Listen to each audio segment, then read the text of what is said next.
Hey Virgo Risings, this is Astro here doing a 12 card spread for you guys.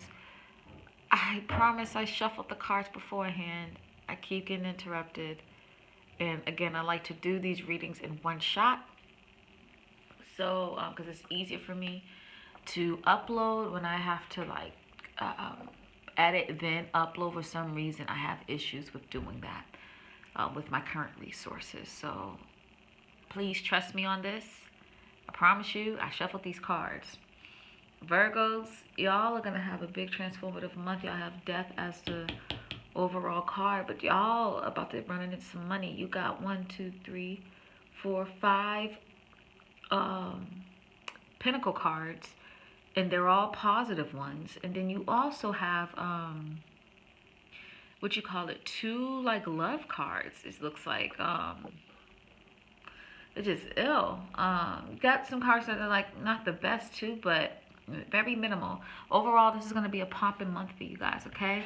But you got the death card as your overall card. Death. There's this person in tarot that I like a lot. I forgot her name. I can't think of it at the moment, but I watch her a lot. She likes to say that I'm not predicting a death.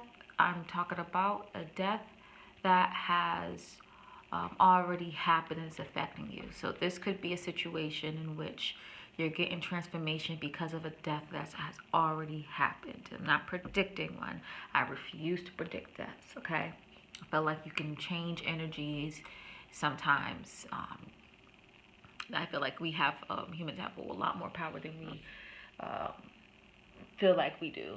But of course, God is the ultimate power, but you get what I'm saying. Anyways, you could be going through a big transformation from a death, or just overall a huge transformation within death within you. Something that you're realizing and changing within your life. Something that you've been working on for a while, because this is a card of Scorpio. Scorpio energy is fixed, so it's persistent and it perseveres. But it's kind of, the transformation is slow and harsh. You know what I mean? It's not like Uranus, where it's kind of like a quick in and quick out type of situation. It's a slow, dramatic type of transformation. Okay. But I feel like when I'm seeing this card, it's either the beginning of your transformation, or you're seeing, I feel like more than anything, especially with these cards, that you're seeing the results of the transformation that you're going through, okay? First house is the Empress card. You could be pregnant. Bam. Okay? Man or woman, of course, as a woman, you're actually carrying the baby. Well, you might not be.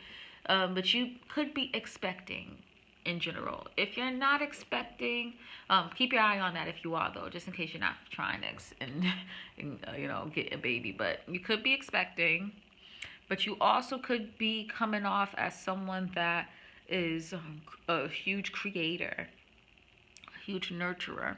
You see how this woman has a whole bunch of flowers around her. Her arms are like twigs. She has the Venus sign in her bosom.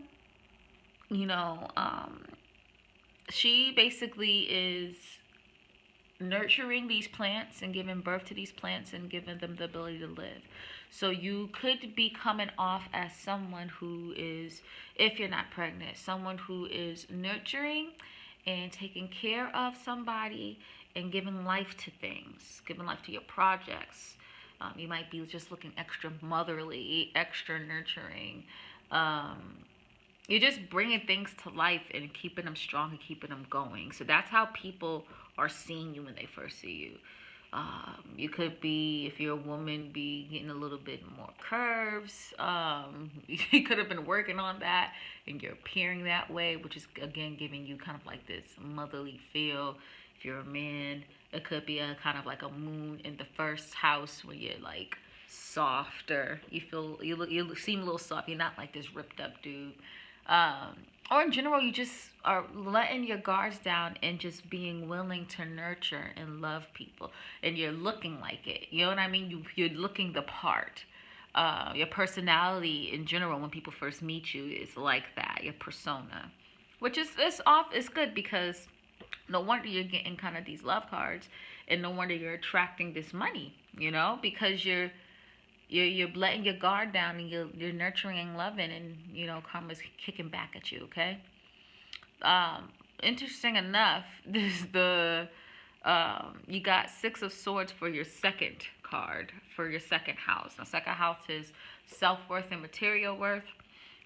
So when you kind of look at this card, it's a parachute. And a lot of people been getting these cards too. A lot of people been getting a lot of these cards, and I shuffled the fuck out of these cards, and some of these cards are still appearing. So a lot of people have been getting this Six of Swords. Your mind is in the air. You're kind of just like relaxing, chilling, and letting things go as they may, surrendering to your thoughts. Now, you could be surrendering to your thoughts in a good way, and you could be surrendering your thoughts in a bad way. Make sure, since especially you're Mercury and Mercury ruled, you're all about the mind, you're all about thinking. Make sure you don't kid yourself and put yourself in a negative mind frame, because it could be messing up the funds. It could be messing up your manifestation and messing up the things that you want in life. Think positively. If you're going to be kind of like,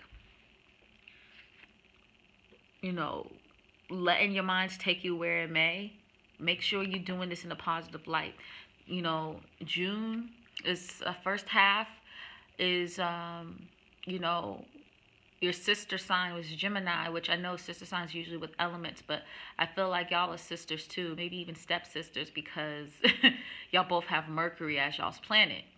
So, this, both Geminis and Virgos, and I feel like Cancer to a certain extent too, are great manifestors. So you got to use this manifesting energy and think positively. And if you think positively, you can have amazing ideas while you're kind of up in the air, letting your thoughts go wherever it may. And you might have these awesome ideas that will be able to get you to where you need to go, get the answers that you're trying to get, okay? And to build your own self-worth so you could become that person that you want to become. Third house, you got the Nine of Pentacles. You probably are seeing things come to fruition, and you're getting the point, right? And this is not even the end of the point, okay? You're going to get the Ten of Pentacles eventually. But you got the Nine of Pentacles here, so you're getting the rewards. It's out for the picking. You're getting the rewards, but more is out for the picking, so keep going for it. The third house represents communication, and it also represents community and siblings. So your siblings might be connected with you, getting some money somehow. It could be too that, like, working with your community, you're like connected somehow, and you was able to get some money for your community, or get some money from your community, or in a community type of setting. But I feel like more this is with communication. You speaking to the right people, or you're marketing your business, or you're like putting the word out, and it's finally coming out to fruition. You're getting your money, but this is not even the end of it. You know what I mean? You can even get more. Believe it or not, you can get more. So keep at it, yo. Keep the talk. Keep talking. Keep talking that talk, and the money's going to come through. It's a Gemini card too, so it's kind of like if you keep talking money will come. Go with this. Think positive. When you do this, think positively. The money will come, okay? Knight of Pentacles. Someone slowly but surely is coming with the quaint for you. They're doing the work. They're doing the work. They're making the efforts, and yes, it's a bit slow, but the thing is, the slower the energy comes, the more long-lasting it is. And so you're going to get money, and it's going to be just like long-lasting Saturn type of money. That money that will last forever, that long, old money. This is connected to your fourth house. Your fourth house is house of home and family. So again, with you having siblings here, family here, this is a family affair. I feel like that situation. That's why you're getting the money, possibly through a family situation that you are involved in with them. But it could be separate situations too, in which you kind of run into a situation, you have some issues at home, and you're finally able to work through it. And this is saying that the money's probably not coming, all of it's not coming now, but there's more to come in the long run. So keep your eye on it and keep at it, okay? Because Knight of Pentacles, Pentacles energy is slow. Okay, so I feel like you're getting some money. You're seeing things are finally coming to fruition, but there's more to come. It's going to take some work and some effort for you to do it, to get to that point. So don't forget. Fifth house is the house of things that you create. So you create your talents by practicing a lot. You create your children, literally. You create your business adventures, but it's all from like self-expression. You know, how you express yourself and how it relates to others is more of 11th house, how others perceive it. But this is the actual pure talent, the pure self-expression that you have out. You have the Page of Pentacles. So your talents, the things that you're creating, some young energy is putting your word out and is helping you get the money.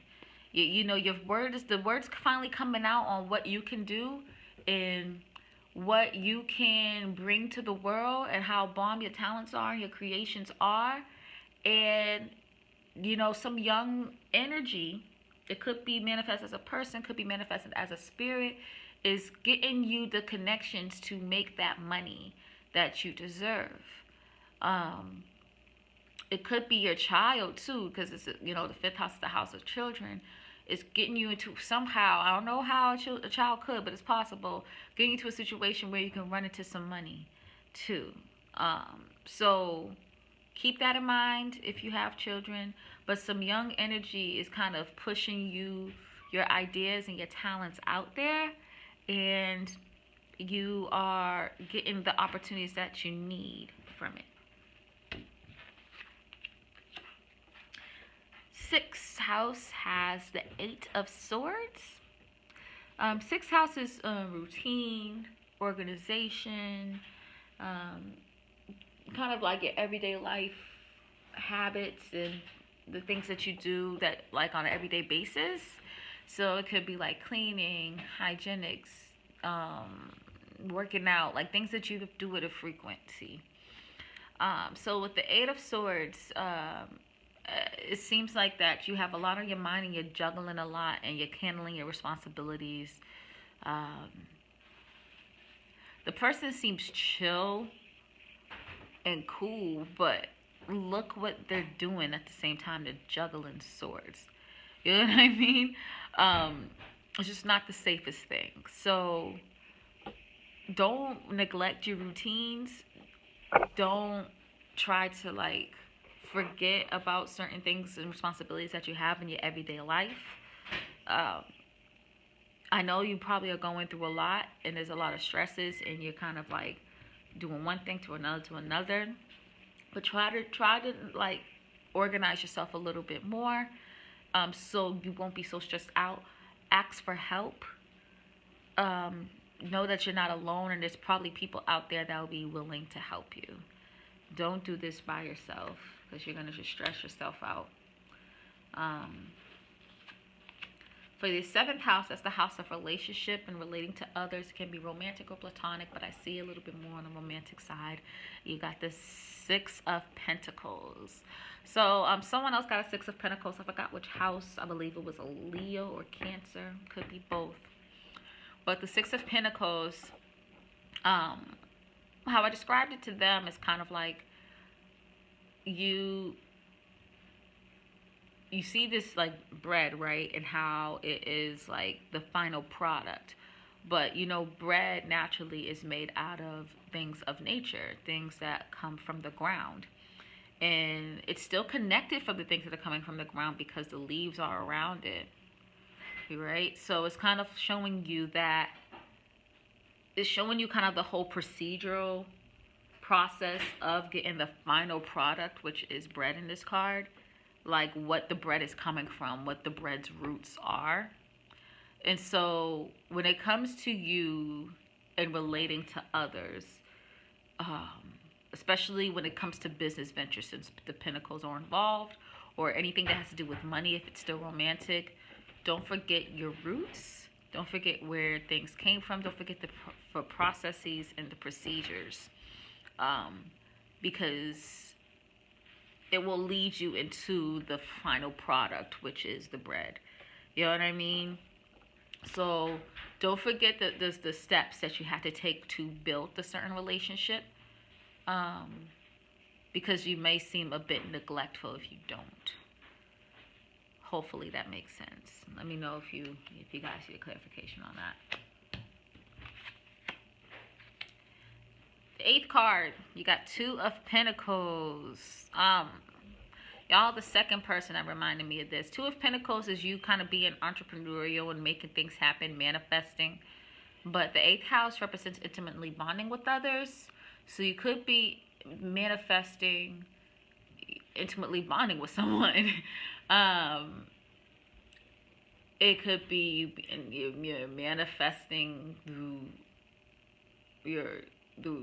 kind of like flashing your self-worth a little bit, or your material worth, and you're getting sex out of it. You're getting you're emotionally bonding with others out of it. But the thing is, the 8th house also represents shared money, and there's 2 coins in here. It's the 2 of Pentacles. So I feel like you're going to put yourself in a situation in which you have shared money and you're splitting it with somebody, and it came out of maybe your idea specifically, but you know, it came out of a fresh idea, and it just is going fast and exploding, which could explain these situations. The 8th house also represents inheritance and stuff. So keep your eye out on that.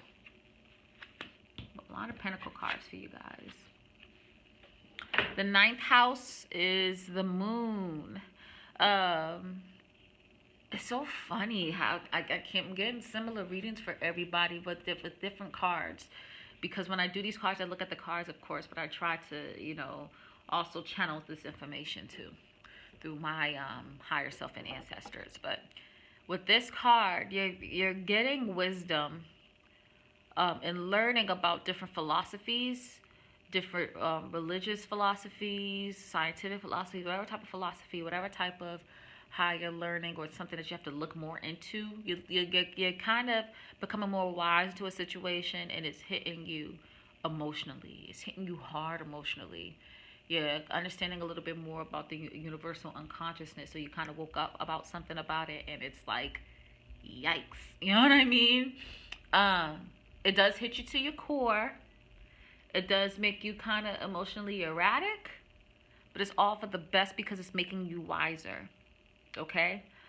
This also could be saying that if you are in like higher learning, or you're focused on religion, or any type of philosophical thoughts that you have, that just like the moon creates waves within the ocean, the moon is causing waves within your thought processes and your beliefs, and it's kind of tumultuous, and you might be stressing out about it.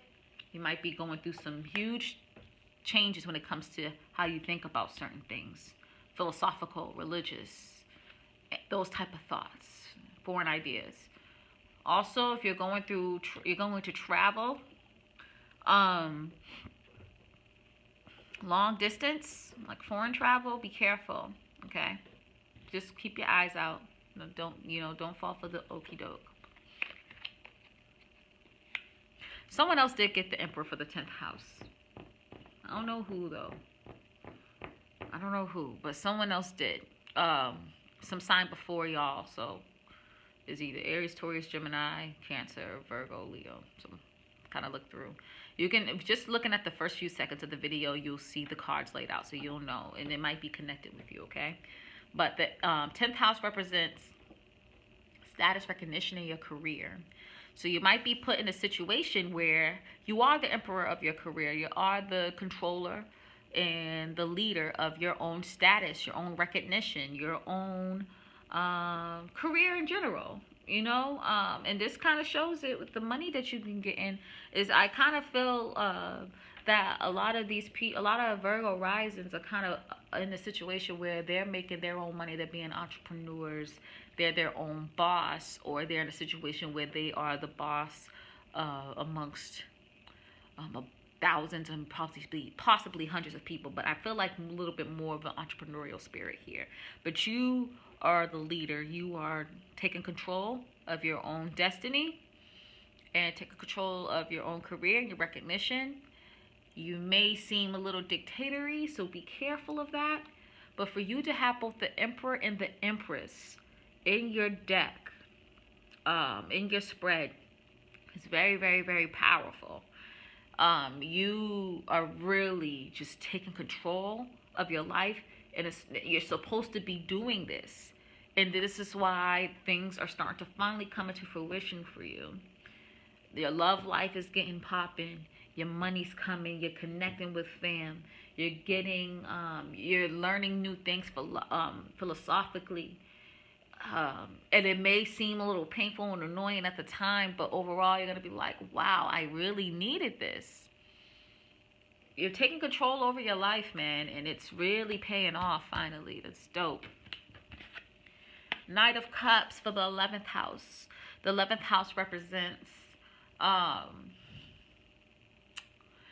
friends, family, acquaintances, networks, all different types of network. Your personal networks, social networks, technology, astrology, but also, like I said before, how people perceive your talents. Okay.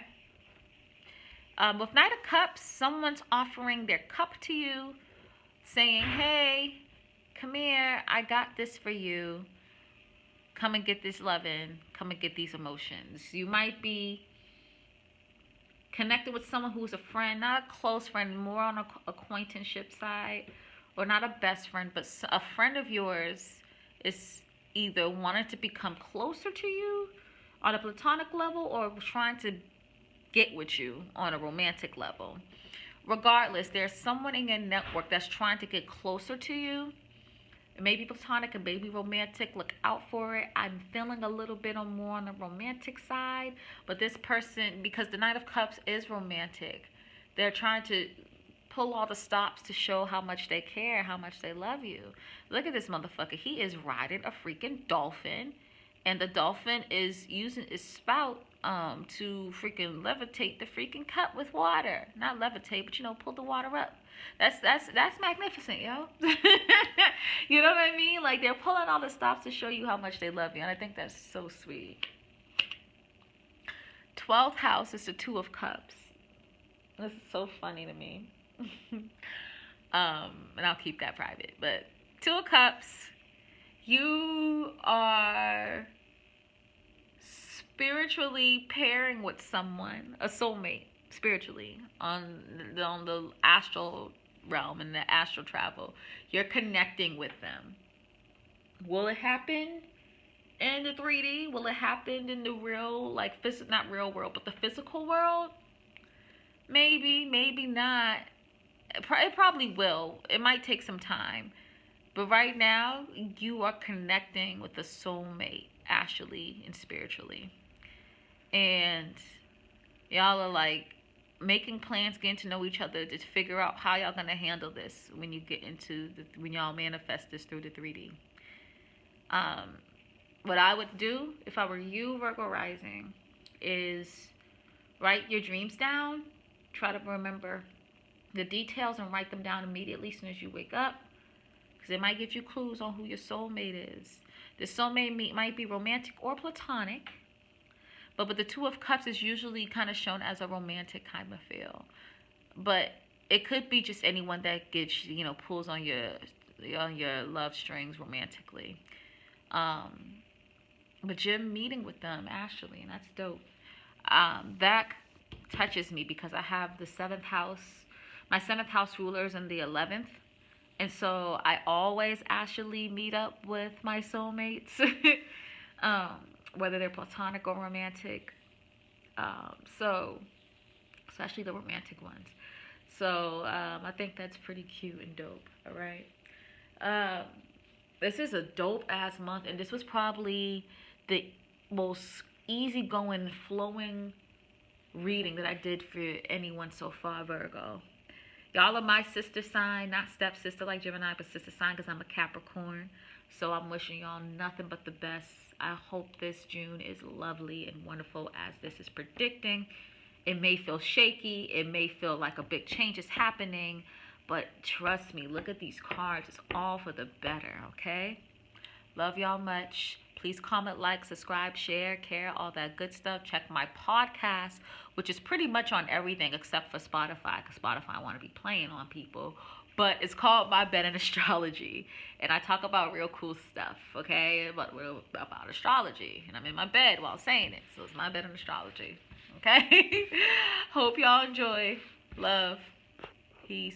And sign.